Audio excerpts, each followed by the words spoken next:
各位观众晚上好，天维大咖秀是新西兰天维网旗下天维直播间系列网络直播节目的王牌板块，跟进时政热点，把握全球脉搏。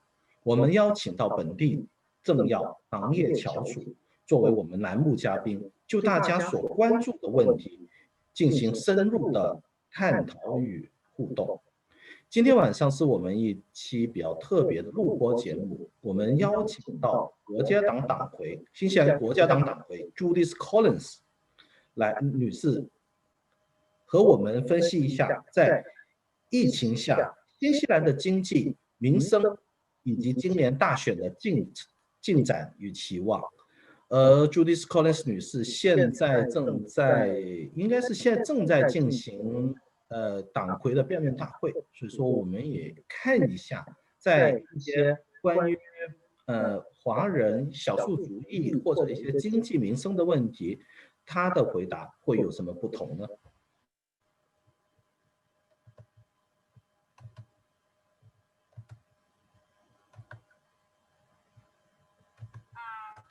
？Welcome Ms. Judith Collins, leader of National Party, to our Sky Kiwi studio for this interview. First of all, would you still introduce yourself to our audience? Yeah, sure. We are familiar with you, but still, yeah. Ni hao, Judith Collins, the National Party leader and candidate for Papakura electorate. So very happy to be with you today, Sally, and everyone. So I will start with the questions that most interest our readers is about the border restriction and immigration. So for the students who are now outside New Zealand who want to come back, and they are very anxious about when and how they can come back. And also the education industry is very anxious about their income and about their future momentum. So what will a national government plan to bring back the overseas students and to revive the industry? Well, we understand the concerns that people have. And of course, we are setting up a border protection agency to be the one agency in charge of the border, because we believe that if we have a real confidence in quarantining and managed isolation systems, then we can actually bring people back into New Zealand. So that is really important. We believe in the first 100 days would have that agency set up, and they would need to start working with people like education providers to see whether or not we could have more people coming through the border in a safe way. So for a start, Sally, we would not let people get on a plane to New Zealand unless they have a negative COVID test. So that would actually solve a lot of problems. It also means they still have to have the 2 tests in New Zealand, but it is really important now that we make sure that when we bring people in, that they're not bringing COVID-19 with them. So we could do that. We'd also say that people would need to pay towards their quarantine up to $3,000 each, unless they were a couple, in which case that would be $4,000 for the 2 of them. We think that's really important as well. We would have a booking system so that people could have some reliability about whether or not they can come in and when, but we are very aware of the international students that are a very important part of our economy, but also really important for businesses, and the fact that we have spent many years building up our international education system. To just have it closed down without any plan to reopen it is really unfair and actually very foolish. So there is also been talking about travel bubbles with Australia, but people are talking that China has literally weathered the COVID-19 pretty well. So will the national government open the door to China, like a China-New Zealand travel bubble? And also there is, because there is vaccine development very quickly. So is it possible that people could be able to inject the vaccine in China and then come to New Zealand without quarantine? Well, it's all very early yet. There's no vaccine that we're aware of yet, but also even Australia, that's certainly a big difference between, say, Victoria, the state of Victoria and Australia, and say Queensland, where quite different outcomes. So any talk about a bubble, tourist bubble, has been talked about, but nothing's been put in place so far by the current government. We would need to make sure that we could do quarantining and have people coming in and out of New Zealand without bringing COVID-19. That would be the number one thing. And that would be a job for the Border Protection Agency to set up to see what they could do about bringing people in, high-end tourists, international students, skilled workers that are needed in particular areas, particularly seasonal skilled workers. We could do that, but we're not until we've got that Border Protection Agency in place. And we know the last thing what we know, Sally, is we do not want to end up with more lockdowns, because that has been awful for the economy and dreadful for businesses. It's actually losing people jobs. So that's really important. So with the agency, do you think there will be, so if the agency is set up, there should be, will it create more bureaucracy and red tapes and things like that? Yeah, we think it should slim down a lot of that. And the reason is because at the moment there's different agencies in charge of different parts of the system. And so the system's very, what I'd call ad hoc. It seems one minister's in charge of one bit and another minister of another. We want to have one minister in charge, with the agency being able to have others report through to them, so that there's not the, well, that's the police job or that's the defence job. Yes, they'd be working with the agency, but the agency would be the ones directing it. And I think that's really important. It's like at the moment, it's like what we would sometimes call a headless chicken, where everyone's just running around not quite sure what's going on. They got better, but unfortunately they weren't doing the testing at the border that they should have been doing of the staff, and that's how come COVID-19's been allowed in. So talk about the, coming to the immigration topic. We did not find a specific immigration policy page on National Party's website. Does the National Party has a immigration policy this election? Yes, it will have. What we're doing is putting out policies out almost every day, and the immigration policy will still need to be brought out. But one of the issues is, I'd say at the moment, Sally, until that Border Protection Agency comes into place, essentially immigration is very, very small. I don't think any party can promise to have an immigration policy that's not subject to the Border Protection Agency, or at least safe borders. That's really important. Look, I know we've been, there are probably around 50,000 more people in New Zealand now who are from New Zealanders who have come back, and those people are here now, but I know that there are plenty of people who want to get moving across borders as soon as they can. Until it's safe, it won't be happening. But still, for the people who are inside New Zealand, the immigration in New Zealand now is incredibly slow, and ELIs for skilled migrant category is now closed. And one of my colleagues is actually waiting 18 months for his for her case to be allocated to a case officer, but still have no updates. So, and also this entire system, because it's very slow, and created a lot of anxiety on people and took toll on people's mental well-being, and also the whole productivity. So does the National Party has a plan actually to fasten the processing and to streamline the visa system? Will there be a change?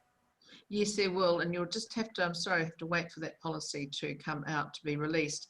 But we are very aware of that situation. I mean, I have my own electorate office, and we're just finding that people are just waiting 18 months to even get any progress at all. This is ridiculous, particularly with so few people actually wanting to come into the country or even applying at the moment. It is ridiculous. I have no idea why the current government has not put the resources there to make sure that skilled people needed in New Zealand, why they're being treated so badly. So we'll certainly be addressing that. So I don't want to spoil your immigration policy, but still, would you please give us some tips on the parent category? Because it's been a lot of debates 3 years ago when the national government closed the category for reviewing. And then the current government opened it, but set a very high income criteria for the applicants. But actually, the category has not been opened due to the COVID. So just give us some tips. I don't want to spoil your announcement. We have to wait for the announcement, Sally. Good try. But I think it is really important that we understand too is that with the parent category, there was a reason that it was, there were some restrictions put on it. The current government's chosen, essentially, as you say, to do almost nothing to lift those. In fact, not to do anything with it. It may be because I don't know why it is that Labour, Greens, New Zealand First have done that, but I think it is important that we put out our full policy so it's not just bits of it. Otherwise, I'll be telling you half the policy and it hasn't been released. Okay. So we will wait for that policy, and we will still come to you and for your Thank you. Comments. And also for those who are outside, it's also about your policy. So I think we will wait for your announcement, then for your comments. And also the technology, and we also saw that one policy about the visas is that you will fast track technology skill visas. Could you please elaborate more on this? Yeah, sure. Thank you, Sally. So we are aware that technology is a big export market for us in terms of a big exporter. So as I'm sure you know, dairying in New Zealand is $20 billion for New Zealand. That's about a third of our exports. Technology is about $8 billion. So, it's growing fast. So that's around high tech engineering, but also IT and a lot of software working in with engineering, robotics and other things we're involved in. We're very keen to grow that. And so one of the things we do is that when we've got really highly skilled IT people or tech people, we would actually fast track them into New Zealand. And also another skills-based one around PhD students in technology. Have a group of them able to come to New Zealand, 50 of them say, come to New Zealand from overseas universities because they could spend 6 months here, and we would help fund their travel, because it is really important that we get that increase in skills, but also that we grow contacts in a very fast growing world around technology. So a lot of our high-end technology has been around agriculture and horticulture, but we've also had a history around health and other technologies. But there's loads that we could learn, and we've got loads of people coming through universities and polytechs who are really interested in it, and we want to increase those numbers as well. We think that's the way of the future. So we produce food on the one hand, and we make really good use of technology on the other. So does it mean if you are bringing overseas talent, does it mean that New Zealand technology industry now is really heavily relied on overseas talent? Well, at the moment, there's a lot of New Zealanders doing technology, and it's actually very New Zealand focused at the moment. But what we're really keen to do is to make sure that we build the links that we can with particularly the overseas universities, and also understanding too is that in the past we've done similar things. We've actually ended up benefiting as a country because we build good connections with people, and it often helps us to build markets. But those connections are so important, as you know. It's always about relationships when you're doing business overseas, as well as in New Zealand. And we do need to always be increasing our skill base. But I think there'd be plenty of people in universities, students, PhD students, who'd be interested in coming to spend 6 months in New Zealand, us giving them a hand to do that so that they can work in universities and teach our students, tutor them, but also learn what we're doing as well. I actually think it's a win-win. Yeah, so talking about the economy, New Zealand National Party has announced your tax cut policy. So could it be viable while at the same time you have to pay back the national debts by 2030 or 36%? Does that mean that you have to spend less on public services such as education and health? Well, we're actually spending more than what we have in the past, or the current government is doing. But what we're very focused on is making sure that where we invest, that we're actually investing in assets. So whether it's infrastructure, whether it's continuing with the broadband rollout, which was very useful during COVID to have what we had, but also in the rural areas. It's very important that we focus on roads, infrastructure like that, a second harbour crossing in Auckland, those sorts of things. They're going to cost money, but the current government says it's going to spend money. We want to actually build things that are useful to productivity, and that means it makes the economy grow faster. But one of the other big things that we've got in plan around the tax cuts is not just the $3,000 extra in the average earner's pay packet for 16 months, is actually giving a write-down or depreciation that businesses, where they're buying plant or equipment to make themselves more productive, they'll be able to write off for tax purposes those purchases in twice the time they can now. That's going to encourage people to buy big plant, machinery that encourages them to employ people to run that equipment and increases productivity. That's another way of growing the economy, because our view is you're not going to tax our way out of a recession. We have to grow our way out, and we've got to free private enterprise to get off and do the job that they want to do. Yeah, so you've mentioned a lot of things in just your reply. I will go one by one. So about the support to the small business, I've noticed that the national has said you will, if the national government will step back to the 19-day trial period, which the small business will have. So do you think this is the right way? Is it possible that an increase in the worker exploitation things? Because I don't think it will at all, actually, Sally. So one of the things we've got, if you take the 90-day trial period, which means that an employer can take on a staff member for a 90-day trial, and if it doesn't work out, we'll say, goodbye at the end of that 90 days, but they're being paid during that time, by the way. But we'd also say, as part of our job start, and you combine that with it, that if you take on a new employee, that will give you $5,000 to take them on, to start them, and then give them another $5,000 after the 90-day period if they're still employed. So that's a real incentive for people to keep someone employed as well. And that will actually encourage businesses to take on other staff, because it costs money to take on staff, particularly while they're training on the job or learning the systems that are used. So we think this is a really good way to get people back into work or into work for the first time. And it was a really good way of helping small businesses in particular, but larger businesses can use it too. And it'll be a maximum of up to 10 staff. So it would give people a chance to employ someone. So talk about the infrastructure. You have mentioned the second harbour crossing, but the government's argument is that the infrastructure is actually invested under the national government. Well, that's what is your... they say all sorts of silly things, don't they? Well, we built the roads of national significance. If we look at the expressway from Auckland to Hamilton, it's sped up time, it's managed much safer. Expressway from Tauranga through to Te Puke, much safer and faster. And we were building the same from Auckland to Whangarei, and that's what we believe needs to be done. Express road all the way up there, 4-lane highway. Same connecting through all the roads of national significance so that they actually speed everything up. You can't build these roads in a couple of years. It takes a long time. But even on the southern motorway in Auckland, we extended the width of the southern motorway in the south, going from Hill Road to Papakura.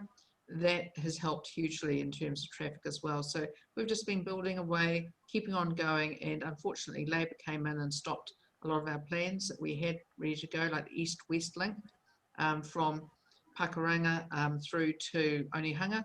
That would have helped hugely with traffic flow. They stopped it and said they were going to put all the money into the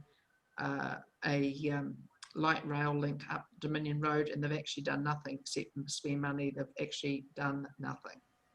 So how about so talking about the second harbour crossing, what is the national's plan? Yeah, so we've said when we announced it actually probably now about 2 months ago, we said that we would plan to start work on it in 2028, which is quite a long time, but if we can bring it forward, we would. We're thinking now maybe about 2025, because there's enormous amount of engineering work that would have to go on and planning to it. But we're very convinced that we need to have it. And I think what we've seen in the last few days on the Harbour Bridge in Auckland, where now it's closed if it's windy, there's all sorts of things going on. That's not the way for a city to grow. We need to have that second harbour crossing. It's just a shame it wasn't done earlier. But we were too busy building other things as well. So roads up and down the country, and continuing to do that. It's a good plan, and we've got to keep going. So talking about affordable housing, you've talked to me about the IMA thing, IMA reform previously in the interview. So what is And also some people blame national for bringing up the house prices when you were in government. So how do you make young people and first home buyers to be able to buy their first home? Well, Sally, let's be frank, the people who actually got blamed were often Chinese immigrants, got blamed by others, and the Labour Party was, and New Zealand First and the Greens were all blaming Chinese immigrants. You'll remember the Labour Party with Phil Twyford ran a Chinese sounding names thing. It was just nasty. But also, by the way, house prices seem to have gone up about 27% in the last 3 years, so they certainly haven't gone down. The way to deal with it is what we did in Christchurch, where, by the way, after the earthquakes, we just got rid of the RMA essentially, put it to one side to get housing done, consented just about everything that came along, and just got a lot of houses built. And house prices are stable in Christchurch. In fact, some cases they've fallen. That shows what happens. It's all about supply and demand. And in Auckland and other parts of the country, all we've got to do is free up, get rid of the RMA, free up a lot of development, and just get the houses built. I tell you what, that's how you do it. So talking about the living cost in New Zealand, it's been increasing rapidly since years. What is your national government's plan in bringing down these living costs? Well, one of the things you did right, that the housing, or rather the cost of living, of food in particular, has gone up a lot in the last few years, and it's primarily around things like the transport costs. So the fact that we have so much congestion on our roads, particularly in Auckland, means that it now takes twice as long in some cases for goods to get from one side of the country, of the city to the other. And that means that that cost gets added on to the cost of everything that's being carted, whether it's bread or milk or whatever it is. But also we have minimum wages keep going up without any ability for businesses to pay for that. So that means that prices go up. So every cost that's put onto business ends up being paid for by somebody. So whether it's road transport costs, whether it's the extra fuel charges that Labour agreed Auckland Council could get, and now they've done nothing with them, by the way. They haven't even spent them, but 15 cents on top of petrol prices. That's a big cost, and that all gets added on to the cost of food and every other goods and service that's consumed in and around the Auckland region. There's always someone pays, and that person is always the consumer. So will you scrap the regional fuel tax? Yes, absolutely, gone. And I have also noticed that you will stop payment to the super fund. But but actually super fund, if you are not investing now, then we are worried in the aging New Zealand society, how could we go into pay back in like 20 or 25 years for all these over 65s?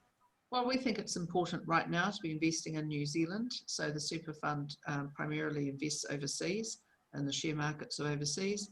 But actually we need infrastructure built now. We believe if we build the infrastructure now, this can mean that we can actually grow our economy. We'll keep people employed in New Zealand, but we'll be growing assets always for New Zealand. Rather than growing assets overseas, how about growing some assets here? So it's a short-term thing for about 4 years that we wouldn't be putting contributions into the super fund, but the super fund will still be growing, but actually so will our economy, and that's going to be growing on things like transport and other infrastructure that's going to help us, our economy, move faster and be more efficient.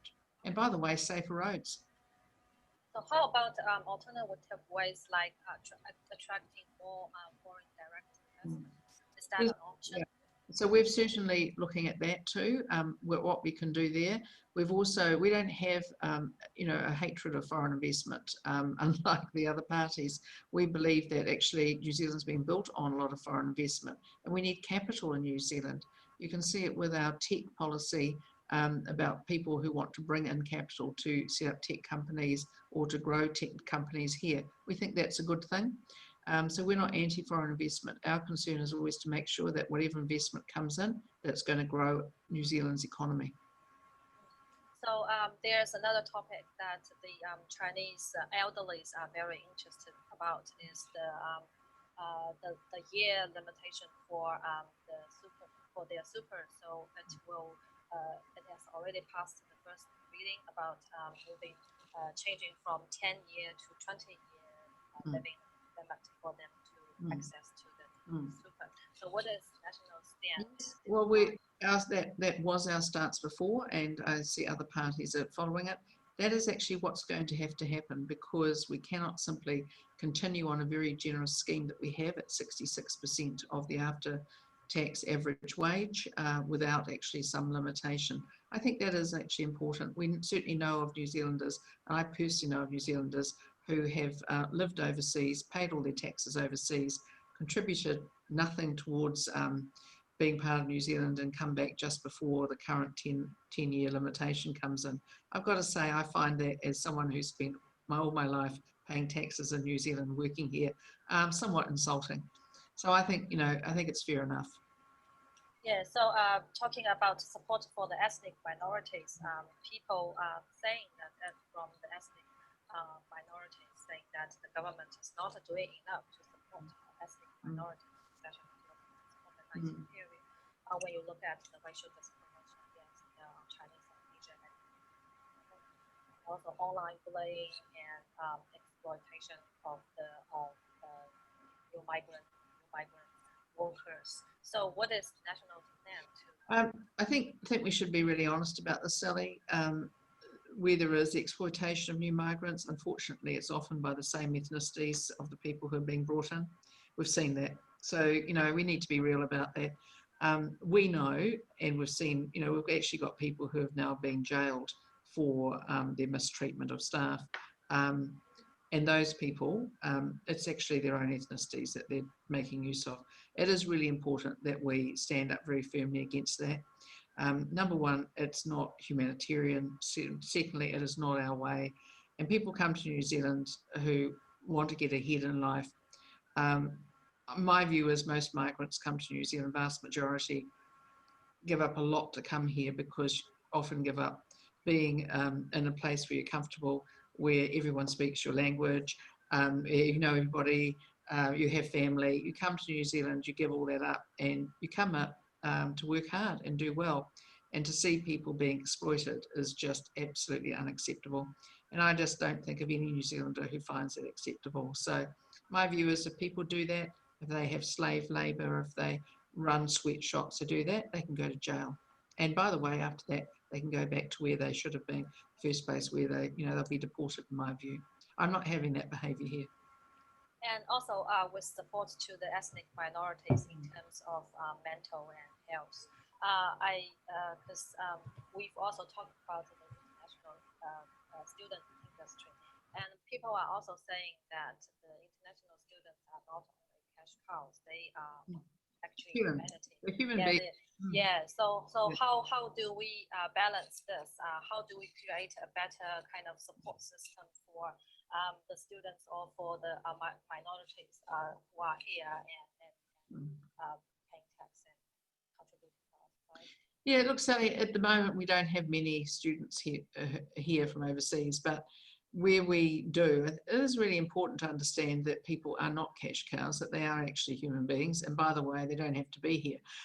They could choose to go somewhere else. So it is really, as we've seen in the past, really important for our economy that we have international students and that we are part of the world, and we're not an isolated little place that nobody knows anything about, and the only people we meet are the same people we've always known all our lives. It's good to have some diversity and to be outward looking, because we're an exporting nation for a start.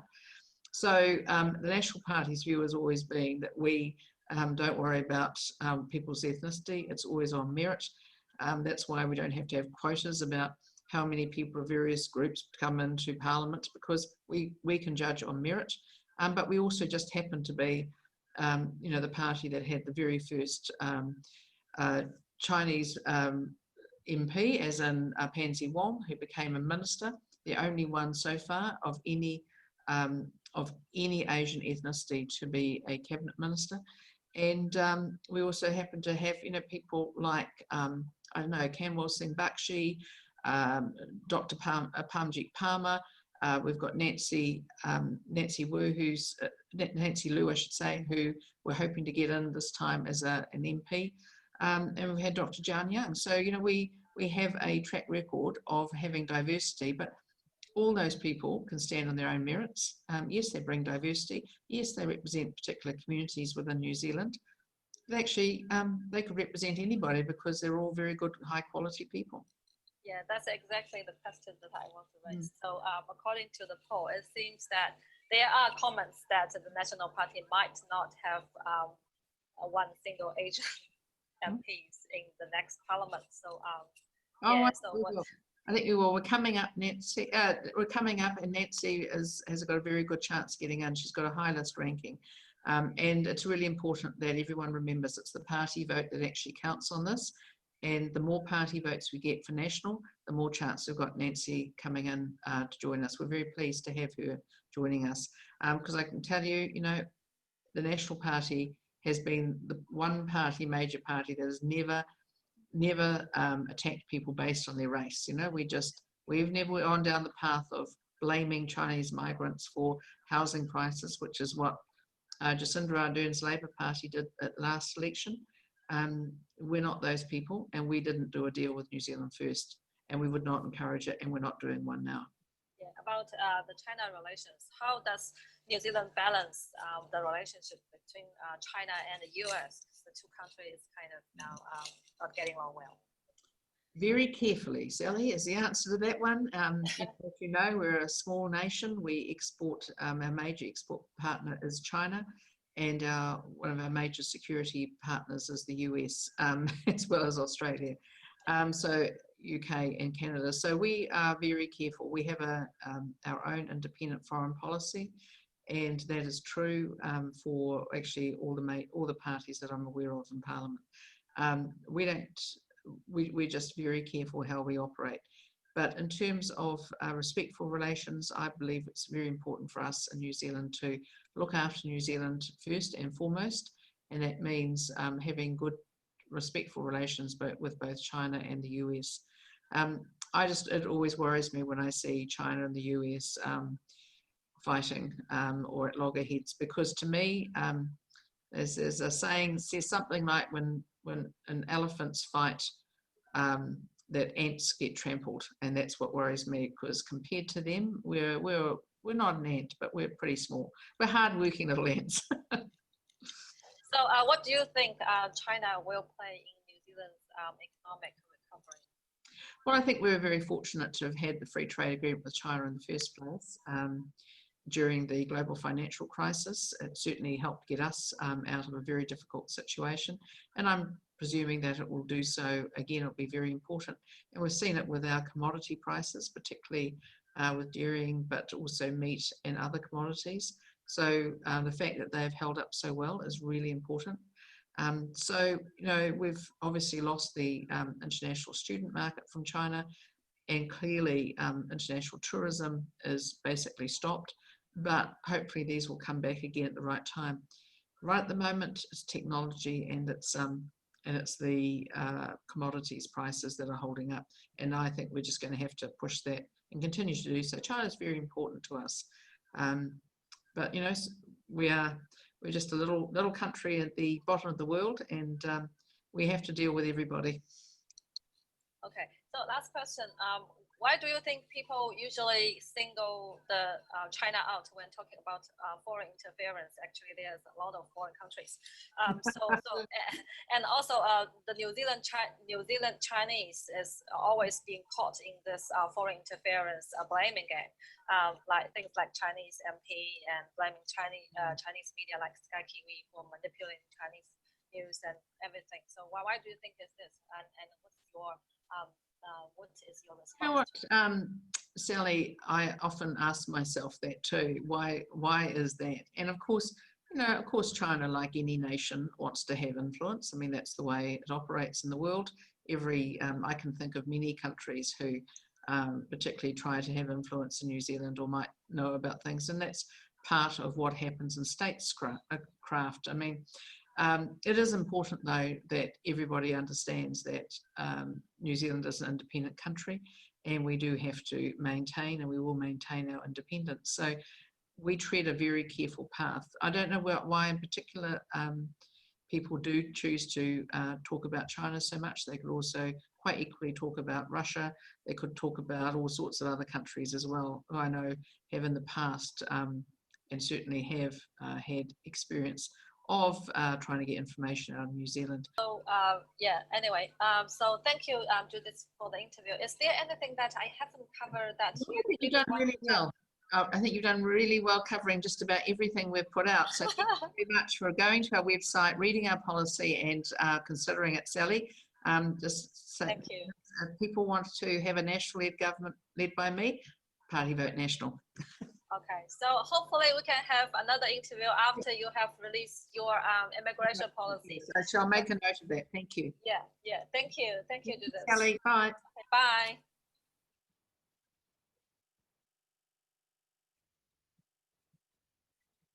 好了，非常感谢大家今天和我们一起度过了这个晚上，然后天维大咖秀，我们下周再见。